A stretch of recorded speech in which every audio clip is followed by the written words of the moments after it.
Hello friends, मेरा नाम है शशांक सिंह और आप देख रहे हैं मेरा यूट्यूब चैनल। तो आज का जो टॉपिक है जिसके बारे में हम बात करेंगे वो है डिस्ट्रीब्यूशन ऑफ टेम्परेचर। ये डायग्राम आप लोगों को दिख रहा होगा, बुक में से ही बनाया हुआ डायग्राम है।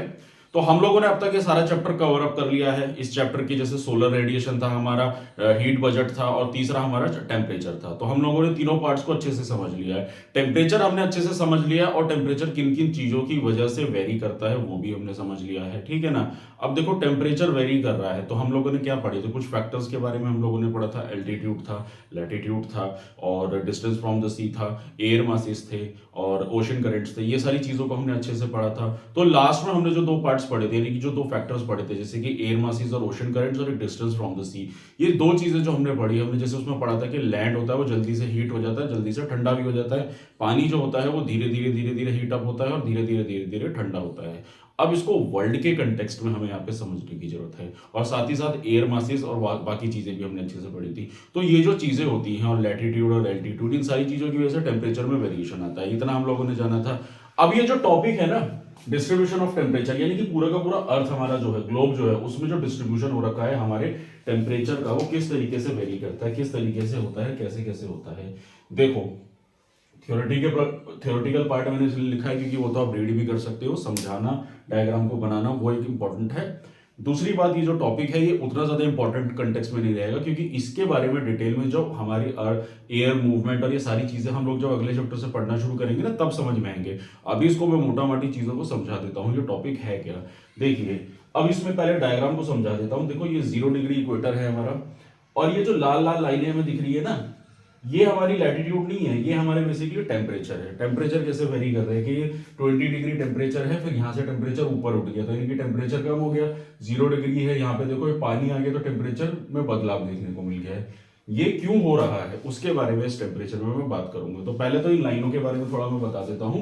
Global distribution can be well understood by studying the temperature distribution in January and July. ये जो दो वर्ड्स हैं, जनवरी और जुलाई, अब ये जनवरी जुलाई से क्या याद आ रहा है आप लोगों को। देखो, विंटर सॉलिडिसाइज और समर सॉलिडिसाइज होता है हमारा। मैंने बताया था ना, अर्थ जो है हमारी वो टिल्टेड है। तो जब ये रहेगा हमारा, सन ऐसे रहेगा, तो अभी क्या है, ऊपर यहाँ पे गर्मी है तो यानी कि जुलाई वाला सॉलिडिसाइज चल रहा है। और सन अगर ऐसे आता है और हमारी अर्थ ऐसे है तो यानी कि ये क्या हो गया, यहाँ हमारा जनवरी में यहाँ गर्मी है और हमारे नदर्न इंडिया में ठंड है, ठीक है ना। तो जनवरी और जुलाई का कॉन्टेक्स्ट में बात कर रहा है कि अर्थ है, अर्थ हमारी ऐसे टिल्टेड है, ठीक है। अब सन यहाँ पर है, रेज मार रहा है, तो अभी क्या होगा, tropic of cancer, tropic of Capricorn, ठीक है ना। तो अभी क्या है, टिल्टेड है, तो सनरेज कहां पर ज्यादा आएंगी, नीचे वाले पे, कैप्रिकॉर्न पे ज्यादा पड़ेंगी, ठीक है ना, डायरेक्ट सनरेज जो आएंगी। और जब सन यहां से हटके इधर आ जाएगा तब क्या होगा, तब हमारी सनरेज यहाँ ऊपर वाले में ज्यादा पड़ेंगी, तब हम इसको क्या बोलेंगे, जुलाई का मंथ बोलेंगे, ठीक है ना। तो इसकी वजह से जब ये इस तरीके से सनरेज का जो बदलाव देखने को आएगा तो इसकी वजह से टेम्परेचर में भी वेरिएशन देखने को आएगा, ठीक है। अभी जो लाइनें होती है इसको बोलते हैं temperature shown on the map with the help of isotherms. Isotherms क्या होते हैं, ये जो लाइनें होती है वेरी रेड वाली, ये सारी आइसोथर्म्स होती है, ठीक है, जो टेम्परेचर को दर्शाती है। तो इसको बेहतर समझना है तो जो हम लोगों ने फैक्टर्स के बारे में पढ़ा था, जो मैं फैक्टर्स के बारे में बताया था, उन फैक्टर्स को समझते हैं। तो देखो, पहली चीज तो ये है कि इक्वेटर को अगर आप ध्यान से देखो तो इक्वेटर के नीचे हमारा लैंड एरिया कम है, सारा ही सारा समुंदर है, और ऊपर की तरफ हमारा लैंड एरिया ज्यादा है।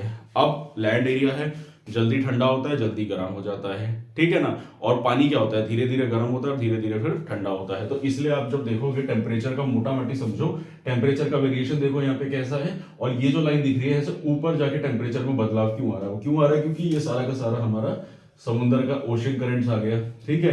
यहाँ पर रिजेस भी है हमारी, ठीक है, वार्म करंट्स, वार्म करंट्स और हॉट करंट्स भी चल रही है, तो जिसकी वजह से टेम्परेचर में वेरिएशन देखने को मिलता है। लैंड पे आएगा तो लैंड का वेरिएशन अलग हो जाएगा, इस वजह से ये टेम्परेचर में बदलाव देखने को मिलेगा, ठीक। तो ये बताना चाह रहा है कि आइसोथर्म में जो टेम्परेचर होता है वो क्यों वेरी करता है। तो अगर मैं बात करूं लैटिट्यूड की, तो भाई देखो सिंपल सी बात है, आप इसको 4 पॉइंट्स में ले लो। जब एक तो लैटिट्यूड ले लो, दूसरा आप इसको ओशन करंट्स में ले लो, और एक आप इसको डिस्टेंस फ्रॉम सी। ये जो चीजें हमने जब पढ़ी थी, तो देखो पहले लैटिट्यूड पे आते हैं, पहले लैटिट्यूड से चलते हैं। देखो, लैटिट्यूडनल है, डायरेक्ट सनरेज यहां पड़ती है, जैसे जैसे ऊपर जाएंगे टेम्परेचर घटता जाएगा। सीधी सी बात है, सनराइज कम पड़ती है तो लैटिट्यूड की वजह से भी टेम्परेचर में वेरिएशन, ये सारा डिस्ट्रीब्यूशन में बदलाव देखने को मिलेगा। ये तो हो गई हमारी पहली बात। दूसरा बात आएगा हमारा ओशन करंट्स। ओशन करंट्स में हम लोगों ने क्या पढ़ा था, हॉट करंट्स, कोल्ड करंट, जैसे कि हमारे हाई प्रेशर लो प्रेशर होते हैं। अब जहां पे वार्म करंट्स बन रहे होंगे, मान लो यहाँ पे कहीं वार्म करंट्स बन रहे हैं तो टेम्परेचर बढ़ेगा, ठीक है ना। टेम्परेचर बढ़ेगा तो वहां का टेम्परेचर में अलग देखने को मिलेगा, तो उस एरिया के पास का टेम्परेचर अलग होगा, लैंड के पास का एरिया अलग होगा, ठीक। उसके बाद आता है हमारा distance from the sea. Distance from the sea यानी कि अगर ओशन करंट्स की ही बात ले लो या विंड्स की ले लो कि कोल्ड करंट है या विंड करंट है, तो वहां पे टेम्परेचर में और यहाँ के टेम्परेचर में बदलाव देखने को मिलेगा। क्यों? क्योंकि वहां का वेदर अलग होगा। अब ये समुद्र के पास का एरिया, तो यहाँ का टेम्परेचर का नॉर्मल होगा और फिर टेम्परेचर बढ़ता भी चला जाएगा जब लैंड की तरफ जाएंगे, ठीक है ना। तो इस तरीके से ये टेम्परेचर वेरी करता है और इस तरीके से डिस्ट्रीब्यूशन होता है हमारे टेम्परेचर का। अगर आप लोगों को ये बात समझ में भी ना आ रही हो तो आगे चैप्टर्स में मैं अच्छे से बताऊंगा, अभी इसको बस एक अच्छे से समझ लीजिए आप किस तरीके से मैं बता रहा हूं। और फिर अगर हम बात करें नीचे वाले एरिया की, तो नीचे वाले एरिया में आप नोटिस करो, देखो लैंड नहीं है तो टेम्परेचर में ज्यादा वेरिएशन देखने को नहीं मिल रहा। जहां पे लैंड है वहां पे थोड़ा थोड़ा वेरिएशन देखने को मिल रहा है, लेकिन लैंड एरिया ज्यादा नहीं है तो इसलिए टेम्परेचर में वेरिएशन देखने को नहीं मिल रहा, ठीक है ना। बाकी उसके अलावा जो भी चीजें वो सारा थ्योरेटिकल पार्ट है, तो उसमें डिटेल में आप उसको पढ़ लेना अच्छे से एक बार, इतना इंपॉर्टेंट नहीं है। बाकी इसको डिटेल में अच्छे से बाकी चैप्टर्स में हम अच्छे से समझेंगे। और यही था मेरा topic, distribution of temperature. I hope आपको ये टॉपिक अच्छे से समझ में आ गया होगा। और अगर आप लोगों को मेरा काम पसंद आ रहा है, अगर आप लोगों को मेरी वीडियो अच्छी लग रही है, तो मेरे चैनल को सब्सक्राइब कीजिए, मेरी वीडियो को लाइक कीजिए, ताकि आने वाले समय में आपको और ऐसे इन्फॉर्मेटिव वीडियोस मिलती रहे। तो आज के लिए इतना ही, मिलते हैं नेक्स्ट वीडियो में। और साथ ही साथ एक बात और बताना चाहूंगा, अगर आप लोग कोई भी बुक, एनसीईआरटी की बुक या फिर यूपीएससी की बुक परचेज करना चाहते हैं, तो मेरे डिस्क्रिप्शन लिंक में जाइए, वहाँ पे लिंक अवेलेबल है, अपने लिए ऑनलाइन बुक ऑर्डर कर सकते हैं। तो आज के लिए इतना ही, मिलते हैं नेक्स्ट वीडियो में। Thank you very much.